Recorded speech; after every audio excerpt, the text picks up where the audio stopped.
Pasalamat ka talaga, mataba ako. At least hindi halatang kulang ang inaabot mo na budget sa akin. Akala na nakakapita sa akin, puno palagi ang ref natin. Yung akala nila may Toblerone, fresh milk, Pringles na stock tayo palagi sa ref. Akala nila pag nag-crave ako sa gabi, anytime nagpapadeliver ako sa Food Panda. At least na pagkakamalan tayo mayaman, diba? Di rin halata na nangungunsumi ako sa'yo. Kasi akala nila masarap ang pulog ko, kasi ang tinutino mong asawa. At least hindi halata na stress ako sa'yo, diba? Kaya huwag mo akong ikahiya, para sa'yo din to pagpapataba ko. Para sa magandang image ng pamilya natin. Sacrifice to be, sacrifice.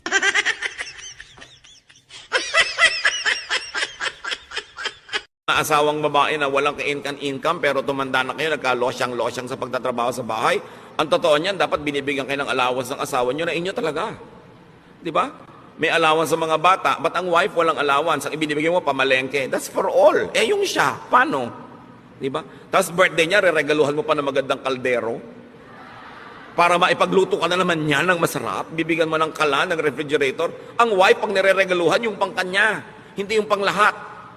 Kasi regalo mo rin sa sarili mo yun kung kalan. Diba? Kailangan yung pangkanya.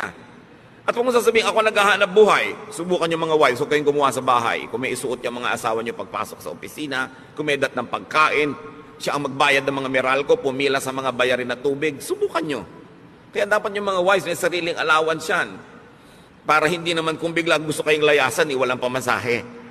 Ang mga taong palagi mong inuuna, swerte ka na kung may isa dyan na tutulungan ka kung ikaw naman ang mangangailangan. Ito ang masakit na katotohanan sa buhay. Hindi lahat ng tinutulungan mo ay tutulong sa'yo kung ikaw naman ang nangangailangan. Kaya ngayon pa lang, magtira ka para sa sarili mo.